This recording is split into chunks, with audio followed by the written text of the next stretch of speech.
Hey, nature photographers, it's Lee Hoy, and I'm here with a video I bet a lot of you have really been wanting. I am going to talk today about choosing a long lens or super telephoto lens for your OM system kit.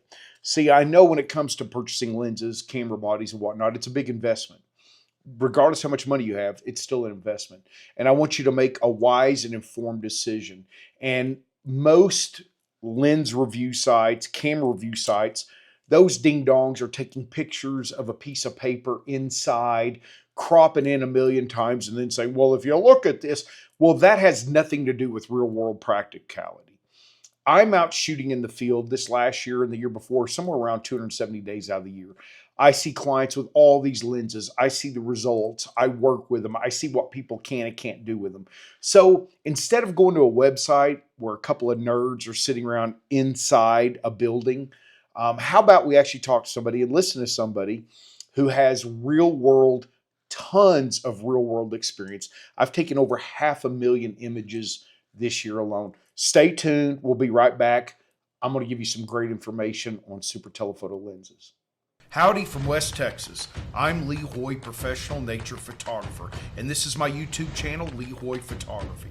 I'm an OM system ambassador, photography workshop instructor for Wildside Nature Tours of Precision Camera and Video, and contributing author for the Journal of Wildlife Photography.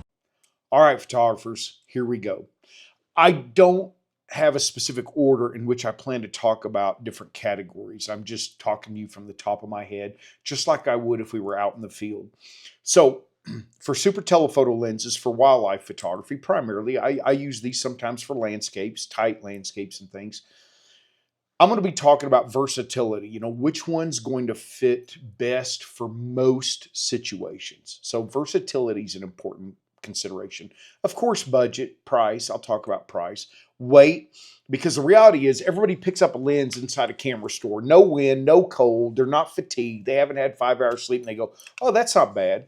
But what happens once you've been holding a lens, for 30 minutes waiting on some subjects to do something specific? We're going to talk about the construction of them and how that may or may not affect your photography. And I'll talk about practical matters in the field in terms of using each of these lenses and why I think they might fit you or they might not. So here are the lenses that I'm going to consider today. The 100 to 400 f5.0 f6.3, okay? We're going to talk about the 150 to 600. We're going to talk about the 150 to 400.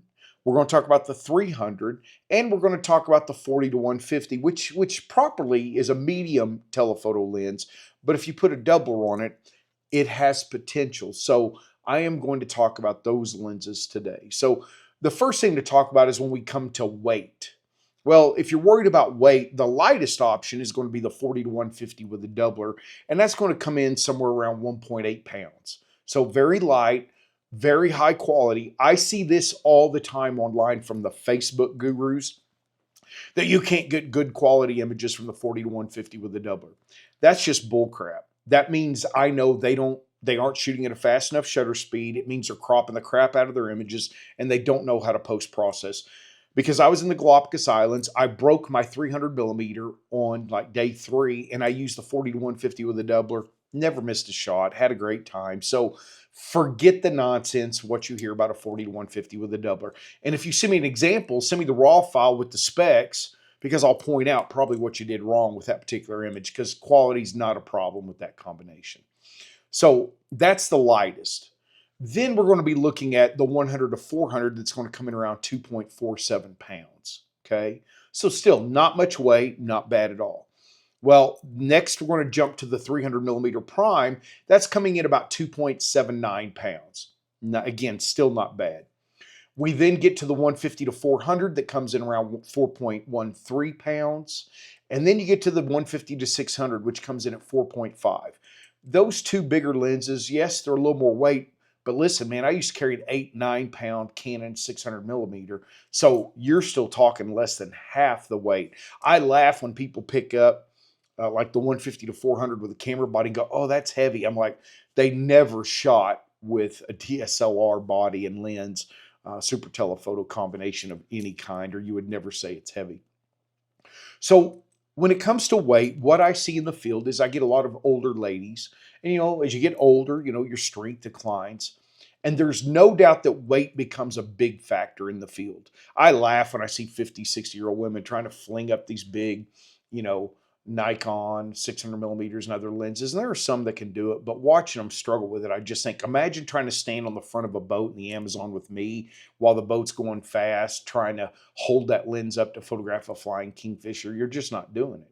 So when it comes to weight, what I suggest is if you can get to a local camera store, or if you can find one in the field or use an online lens rental site, hold the lens with a camera gear outside where there might be some wind. Hold it for longer than 20 seconds. Try it with a pair of gloves. Can you spin the zoom ring if it's a zoom lens? Can you rotate the focal ring?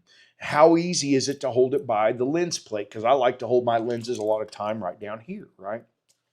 There are a lot of factors that come into play that you should consider buying a lens unseen. I mean, there are things that you just don't know until you hold it. So, along with weight is both internal and external zooms. So, one of my favorite things about the 150 to 400, it's an internal zoom. It doesn't get any longer. Now, for both the 150 to 400 and the 150 to 600, I feel like you really need a battery grip on your camera body, or they're both front heavy a little bit. I like a nice balanced rig, and to me, that battery grip, not only does it give me two batteries, but it also helps balance. It gives me a perfectly balanced kit.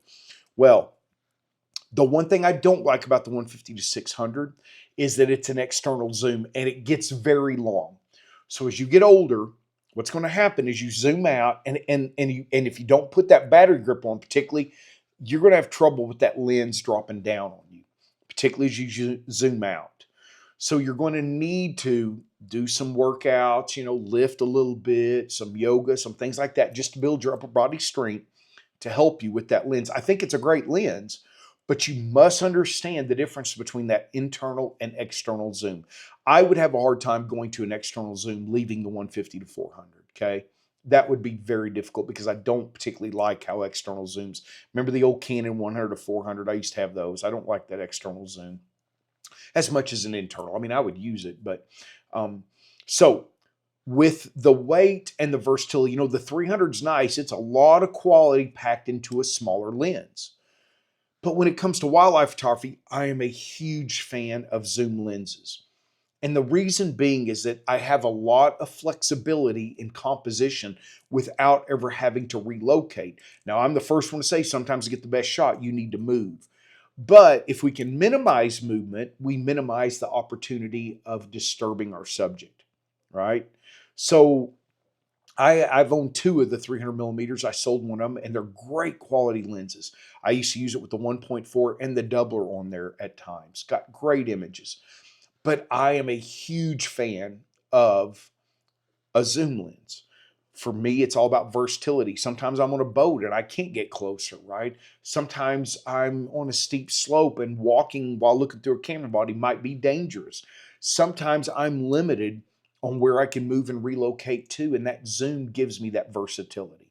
So from the weight standpoint, the 300 is great because it's lighter, even if you put 1.4 or doubler, but then you lose that versatility of a zoom. And that's a tough one for me because that lens quality on the 300 is spectacular. I love it. I mean, I wouldn't have owned two of them without it. So when you are thinking about weight and holding it, put it on a lens. If you're going to shoot gripped, put it on a grip body. If you're going to shoot ungripped, put it on an ungripped body. I mean, it behooves you to get to a local camera store. Please support your local camera stores. I don't like hearing what a great bargain sometimes you get off B&H or Amazon, because that isn't helping anybody but people who are already wealthy. And I don't have hey, I'm all about successful businesses. But B&H and Amazon aren't there in person answering your questions.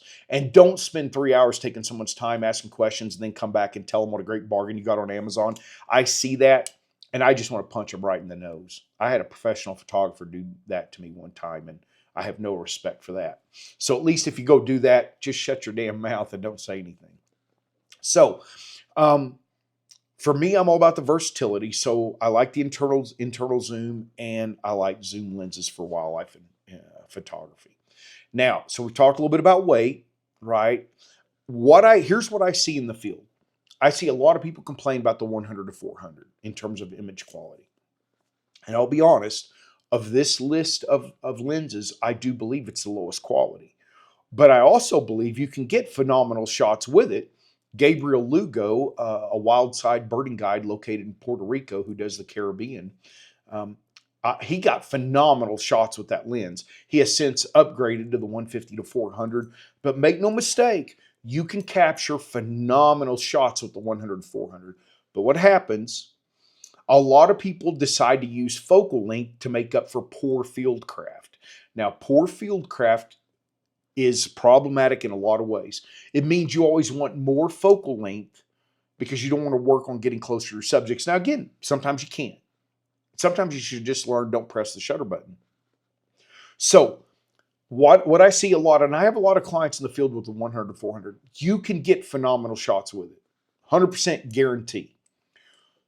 But you don't want to shoot full at 800 millimeters and then crop it 75% if it's not sharp to begin with, if you underexposed it, all of the problems that tend to come into your images.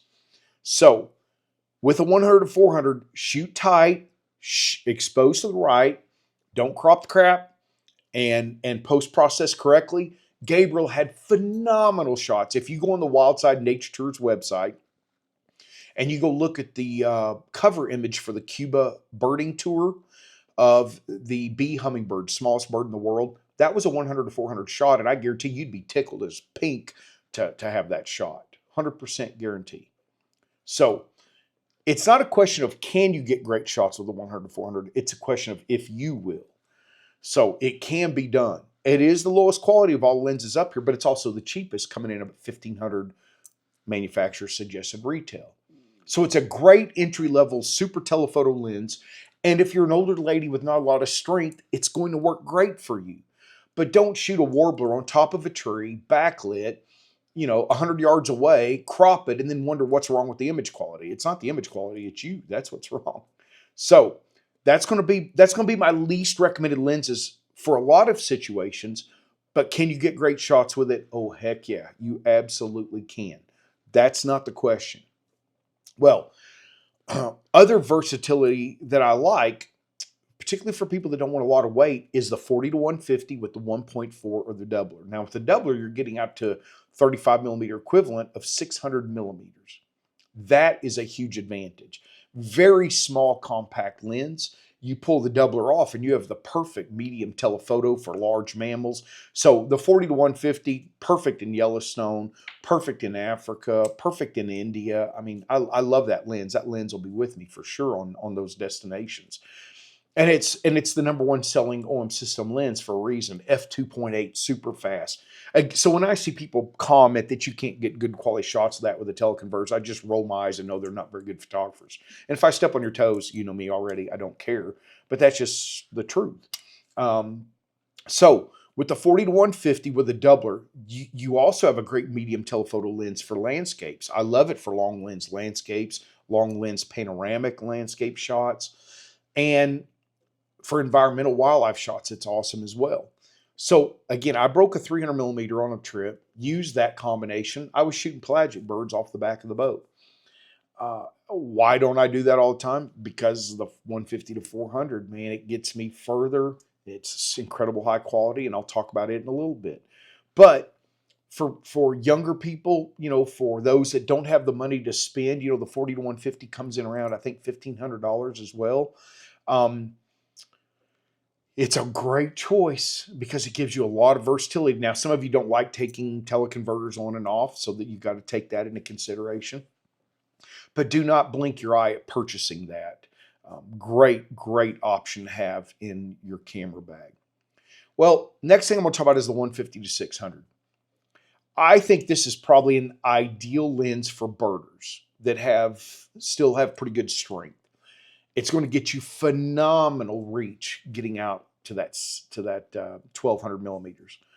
But you have to keep in mind that with such long focal length, atmospheric haze, reflections, dust, it just magnifies it when you're that zoomed in. So as long as you keep in mind that you really need to shoot in good light with that lens, okay? If you're shooting in crappy light, that long focal length is going to magnify it even more. 1200 millimeters doesn't mean now I shoot a bird at a quarter mile away and crop the crap out of it and wonder why it doesn't look good. Duh. Okay. It's going to help in certain situations, but it's not.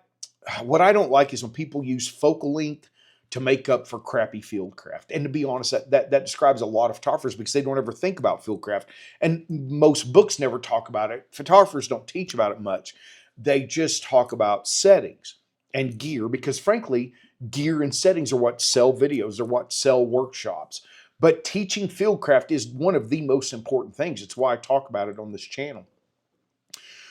Don't use focal length to make up for poor fieldcraft or frankly being lazy. I see that sometimes just because you're lazy, and then at least don't complain about the lens, complain about being lazy. But the 150-600 is a phenomenal lens. I have tried the autofocus. I've used it. I don't own it. I may buy it to rent to clients, but so far I just haven't made that decision. Would I own it having owned the 150-400? And this was the question from my mentorship participant, is he already owns the 150-400, but he'd like more focal reach. No, I would never buy the 150-600 to replace the 150-400. There is no level of hell which I would ever be motivated to do that. No. Having said that, the 150-600 is far closer in autofocus and image quality to the 150-400 than it is the 100-400. Way closer. So for the price, the 150-600 is probably the best bargain of those three lenses. Of the 100-400, the 150-600, the 150-400, I will tell you, I think the 150-600 is the best bargain. Particularly, it's on sale right now for $1,900. Having said that, I don't like the external zoom compared to the internal.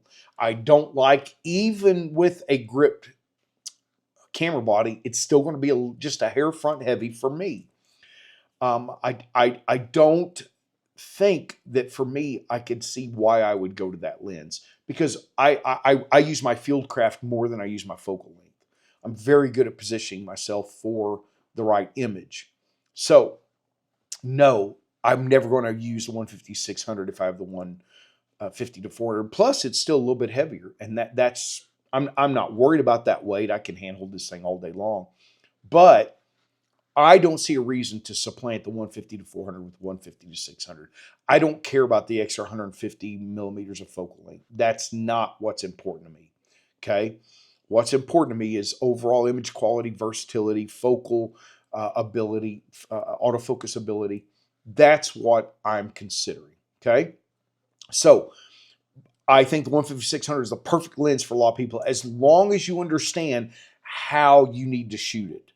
Okay, that's going to be very important.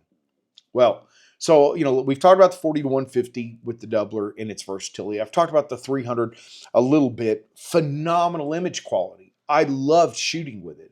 The only thing I didn't like is just a fixed prime for wildlife. I don't know many professional photographers that stick with a prime for wildlife.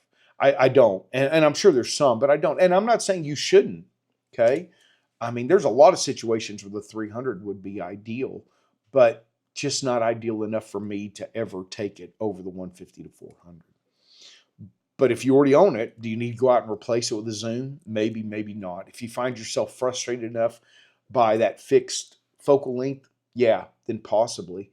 But if you're worried about image quality, the image quality on the 300, I guarantee, is better than the 100-400 and the 150-600. But if you put those three lenses in the hands of somebody who knows what they're doing, nobody's going to pick out which image was which lens, okay? Nobody's going to pick that out.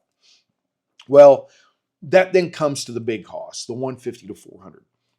Really, let's just be honest. What that comes down to is budget. Do you want to spend $7,500 on a lens?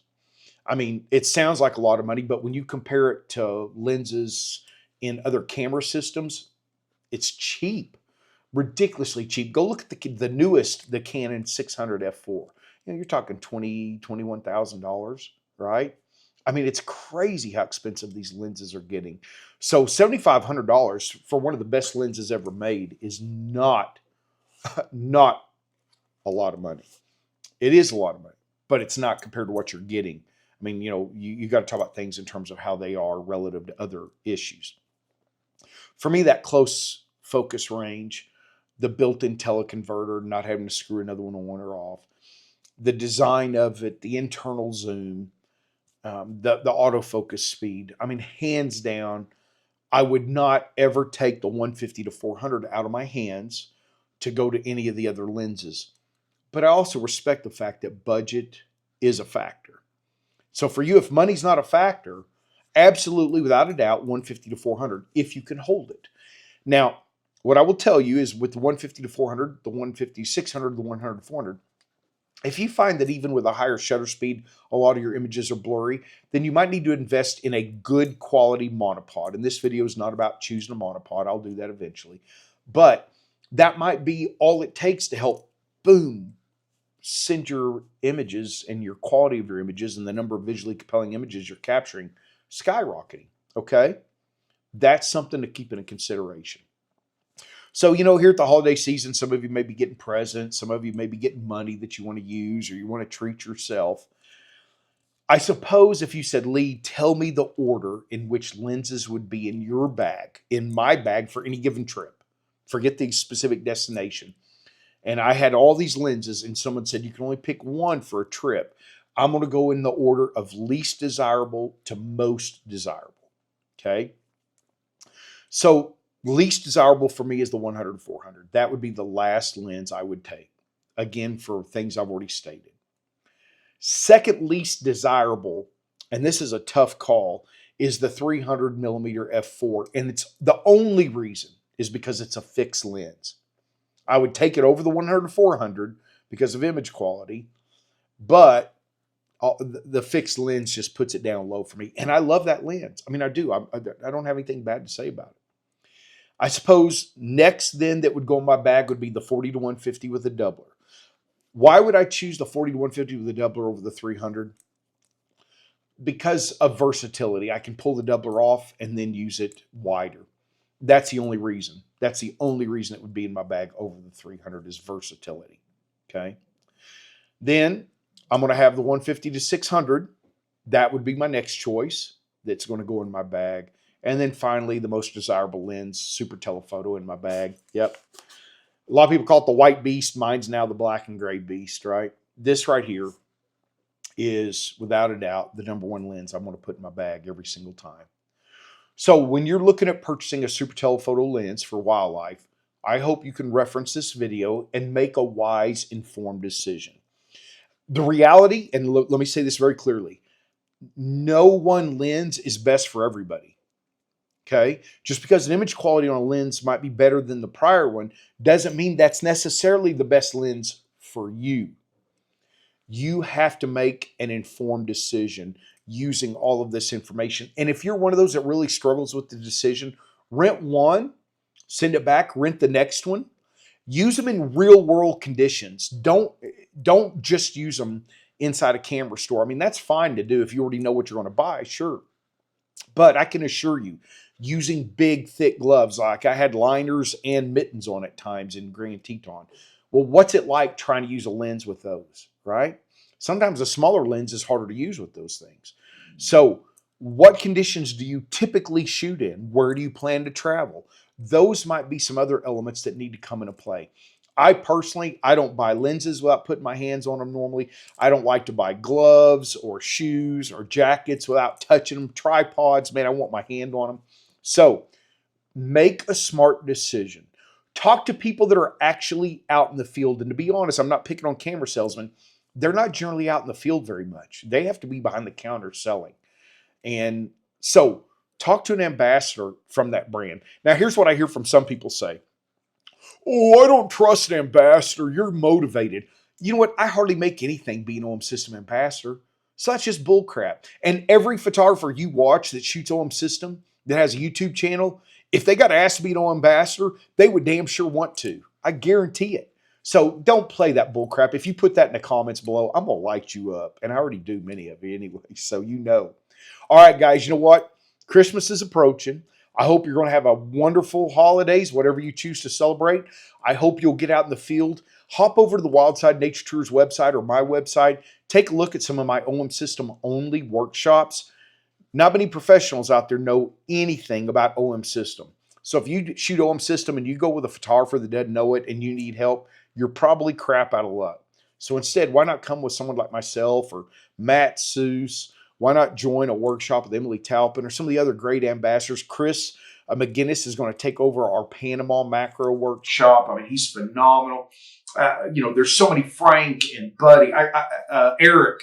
By God, go listen to them. Go learn from them. Quit signing up for a Sony guy and then have him look at you and tell you, oh, I don't know anything about OM system, or talk negatively about it. I may talk smack about the other systems, but you can get phenomenal shots with them. And I can teach you how to use those, but they generally can't teach you how to use OM system. So keep that in mind when making a decision. Get out there, go capture some visually compelling images. I'll talk to you next time.